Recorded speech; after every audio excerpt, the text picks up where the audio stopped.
Salut à tous.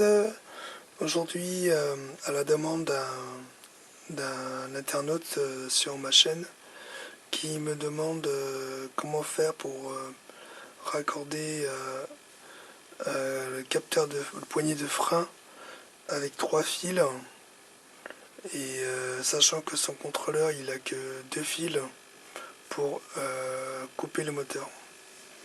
Alors je fais cette vidéo pour qu'ils comprennent un peu mieux. Alors j'ai juste présentation vite fait de l'installation. Alors j'ai ouvert un petit contrôleur de 24-36 volts, 250 watts. Alors ici j'ai ma batterie de 24 volts, donc c'est 2 LiPo de 12 volts qui font en série pour donner du 24. Alors ici j'ai ma poignée d'accélérateur, et pour le test on va utiliser un moteur d'overboard de 9 pouces. Tac, alors j'ai raccordé ici uniquement sur les 3 phases moteur. Pour le test, j'ai pas câblé les capteurs Hall, sachant que le contrôleur est capable de fonctionner sans les capteurs Hall. Donc dans la plupart de mes vidéos, je fais des tests comme ça. Mais vous pouvez les câbler. Alors ici, j'ai récupéré une poignée de frein. Alors j'ai fait un marquage blanc là avec du scotch. Alors du coup ça c'est un frein avec un capteur de fin de course tout simplement. On-off, c'est un capteur de fin de course mécanique à 2 fils. Et l'autre pour le scotch bleu. Donc j'ai pas de poignée de frein à 3 fils à effet Hall. Donc j'ai mis un scotch bleu, et on va dire que celui-ci est une poignée de frein à effet Hall. Donc quand vous appuyez, c'est un capteur Hall avec un aimant qui bouge au lieu d'avoir un fin de course. C'est tout simplement comme ça. Celui-ci c'est le même que celui-là, c'est un capteur de fin de course. Mais pour la vidéo, j'ai mis un scotch bleu pour dire que c'est, on va dire que c'est un capteur effet Hall. Alors, sur la fiche du contrôleur, pour que vous compreniez un peu mieux, ici c'est ma fiche des freins bas. Donc le frein bas, c'est uniquement 2 fils qui est branché sur un capteur de fin de course de poignée de frein. Étant donné que ce contrôle n'est pas équipé de... C'est le but de la vidéo. Ce contrôleur n'est pas équipé de frein à effet Hall. Alors donc je vais l'expliquer comment il faut qu'il câble. Alors là, j'ai pris la fiche des capteurs Hall.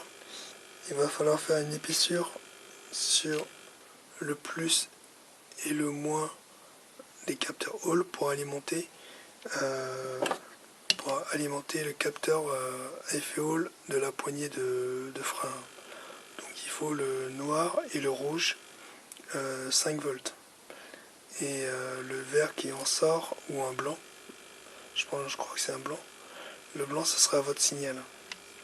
Alors pour ma part, il est branché ici, comme j'ai pas de signal de fiche exprès. J'ai branché sur un fil marron. Alors le fil marron, on le retrouve ici, là, dans le contrôleur, et il va falloir venir se brancher sur le BH. Là, je vais faire un petit zoom. Tac, pour que tout le monde voit bien. Alors, hop, Est-ce qu'on va bien voir la caméra? Voilà. Hop. Alors, hop, tac, un peu la mise au point. Hop. Voilà. Bon, j'ai repéré ma borne ici, là, qui est pas câblée, c'est le BH. Là, c'est le BL. BL, c'est votre frein bas, brake low, et BH, brake height, ça sera votre signal frein haut.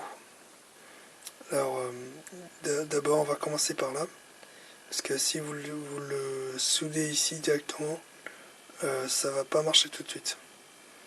Il va falloir valider la fonction EBS qui est ici.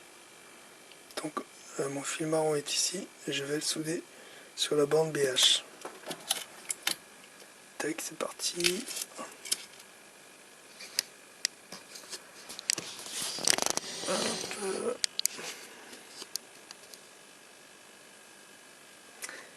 Alors, je prends mon fer à souder et hop, on est parti.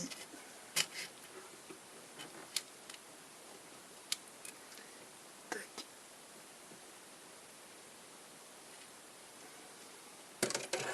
Alors déjà, on peut faire un test pour voir si ça fonctionne comme ça.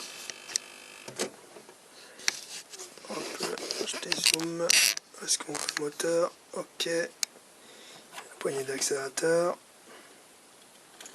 Là, j'accélère. Et je prends la poignée bleue, frein à effet Hall. Ah, ok, ça marche. Donc, j'ai dit une connerie. Bon, des fois ça marche, des fois ça marche pas. Alors, mon frein à capteur à effet Hall fonctionne. Voilà, je garde la poignée d'accélérateur. Et du coup, je prends la poignée de frein avec le scotch blanc. Et celui-ci est un frein bas, hein, comme on l'avait dit tout à l'heure. Voilà, donc ça, le frein bas fonctionne. Et maintenant, le frein haut fonctionne aussi. Voilà. Alors donc, pour répondre à la question de l'internaute, comment faire, voilà la solution. C'est de récupérer sur la fiche les capteurs Hall, par exemple, le plus et le moins, pour alimenter la poignée. Et le troisième fil, il va falloir se brancher sur le BH, le brake height, qui est ici. Alors maintenant, sachant qu'on a trouvé qu'on a activé le frein haut, maintenant le but de cette opération, c'est d'activer la fonction EBS. J'en ai déjà parlé de cette fonction sur mes autres vidéos. La fonction EBS est un frein moteur qui peut être régénératrice. C'est pas une grosse régénération, mais ça peut faire un petit peu. Dans les descentes, ça peut vous aider. Il faut savoir que le mode régénération, c'est pas comme sur les voitures électriques, hein. Ça régénère uniquement à un certain tour minute du moteur. Donc si vous êtes à moyenne ou basse vitesse, ça va rien régénérer du tout, puisqu'il faut que la tension du générateur qui est votre moteur soit légèrement supérieure à la tension de la batterie, hein. Donc ça ne marchera pas si vous roulez pas vite. Alors on va activer cette fonction. Alors il va falloir prendre la borne EBH et comme pour toutes les options cachées ici, il va falloir valider cette option. Donc pour ça il suffit de brancher le EBS à la masse. Donc le GND ce sera votre masse. C'est également le moins de la batterie. Alors faites attention. Alors, on va tirer un fil de la borne GND à EBS pour valider cette fonction. Alors, on est parti. Tac. Alors j'ai préparé un bout de fil pour faire le pont. Alors hop, on est parti. EBH c'est celui-là.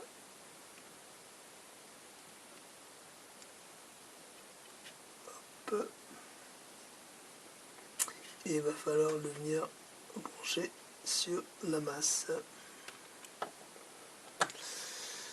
Alors attendez, j'ai pas assez d'étain sur mon fer. Hop, c'est parti.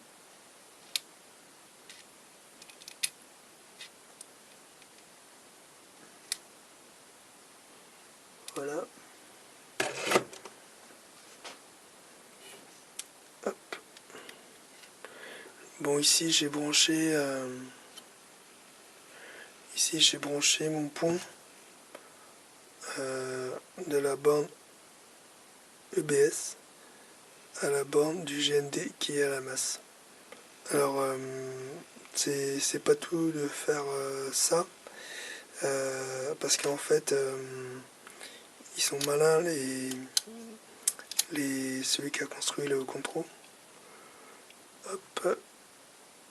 Alors je tourne délicatement. Alors est-ce qu'on va voir? Alors si vous retournez bien le contrôle, je vais essayer de zoomer un peu.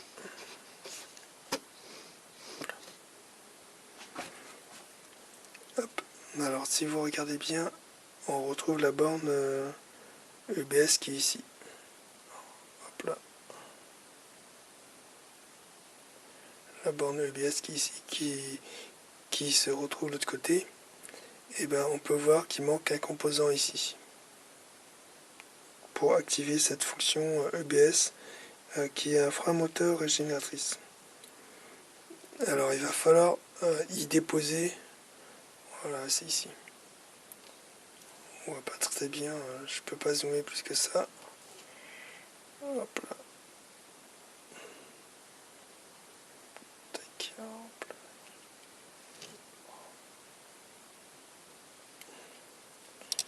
Ouais, le fil jaune, il gêne un petit peu. Bon bref, on voit que la borne EBS qui est ici, c'est la même que l'autre côté, hein, car c'est une piste double face. Et il manque un composant ici. Alors ce qu'on va faire, c'est qu'on va déposer une goutte d'étain ici pour faire le pont entre le composant qui a été enlevé. Et en faisant ça, ça va pouvoir activer le signal. Donc on y va, hop. Est-ce que je vais réussir? Hop, parce que ça tient pas. Voilà. Mettez en plein écran sur votre ordi ou le portable. Et parce que là on est un peu loin. Alors si j'essaie de me rapprocher. Tac. Alors c'est le composant là qui manque. Donc je vais déposer une goutte d'étain pour relier les deux bords ensemble.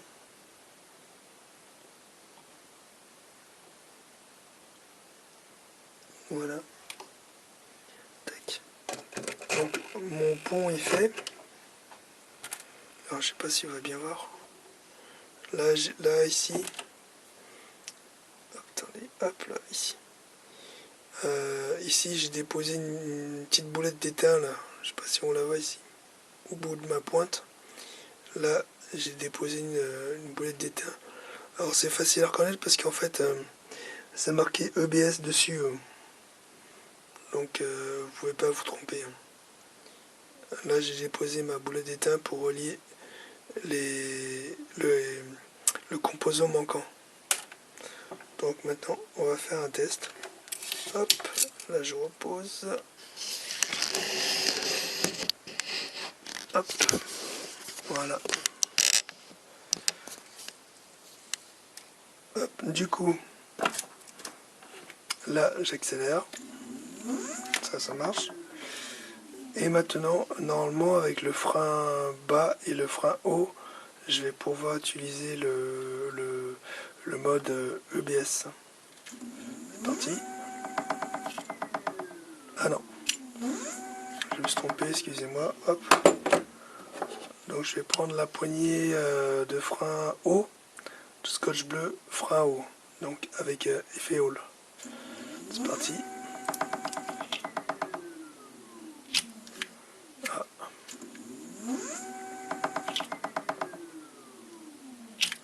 Ok, ça fonctionne pas. Bon, c'est la magie du direct. Alors peut-être que j'ai raté ma soudure. Je vais recontrôler.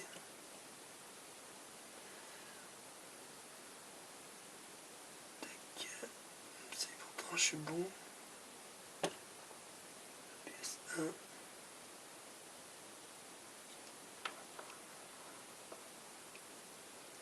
Chaîne D, hop.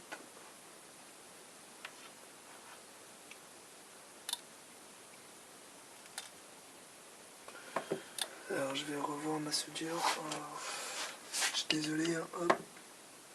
Je pensais que ça marcherait.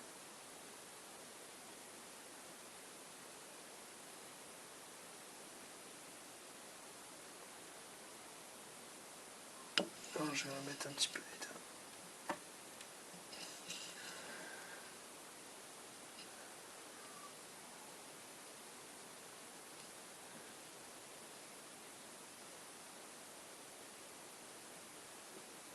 Tac. Ça a l'air bon. Ouais, j'ai d'autres composants ici qui manquent aussi.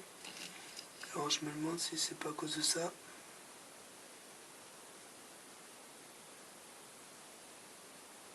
C'est 4. Bon, on va refaire un test.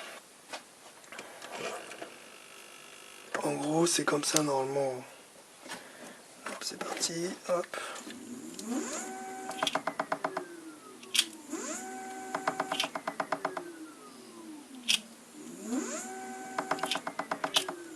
Hop, ça n'a pas l'air de fonctionner.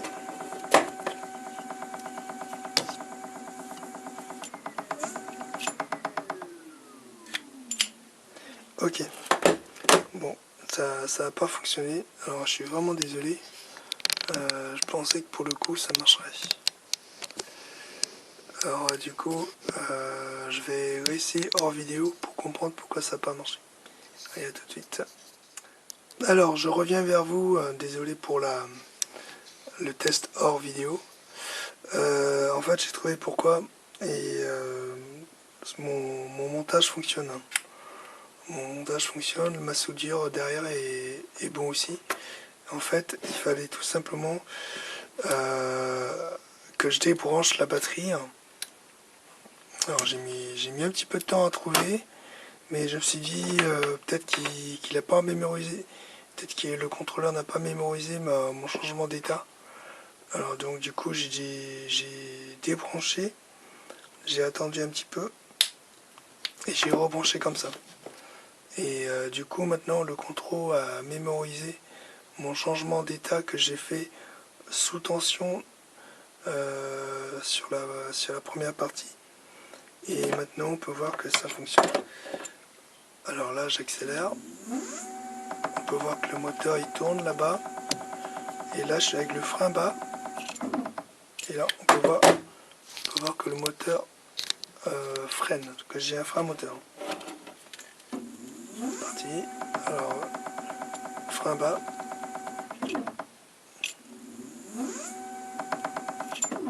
Voilà. Maintenant je vais faire avec le frein haut.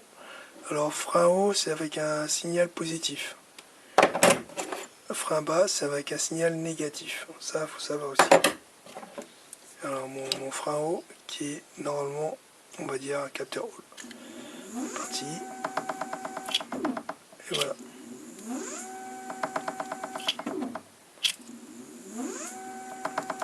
Frein moteur. Donc voilà pour ce petit tuto en direct et pour activer cette fonction frein moteur avec les poignées de frein à effet hall. Donc j'espère avoir répondu à sa question, qui est d'avoir des poignées de frein à effet Hall, sauf que son contrôleur n'a que 2 fils pour les freins. Donc il faut tout simplement reprendre l'alimentation rouge et noir de la fiche des capteurs Hall et tirer un fil jusqu'à la borne frein haut.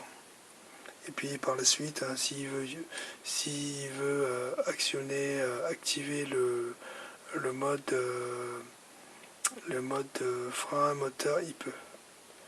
Alors généralement c'est déconseillé sur les moteurs réductés d'utiliser un frein moteur parce qu'en fait ça peut détruire les engrenages en plastique du planétaire du moteur réducteur. Mais de toute façon c'est pas viable parce que en fait les moteurs à réducter, ils ont un système de roue libre, donc cette fonction ne s'appliquera pas. Elle s'appliquera plutôt sur les moteurs en direct drive, c'est-à-dire sans engrenage intérieur. Donc pour le coup, oui, vous pouvez utiliser le frein moteur EBS qui est un petit régénératrice. Donc voilà pour cette vidéo. J'espère que vous allez en apprendre un petit peu tout au long de mes petits tutos. Allez, je fais des tutos sur le vif, hein, donc il n'y a pas de montage, pas de grosse sous-production derrière. Je fais au plus simple pour que vous puissiez voir vite faire. Allez, je vous remercie d'avoir suivi ce tuto et de me suivre sur ma chaîne. Allez, à bientôt et bon bricolage. Salut, ciao, ciao.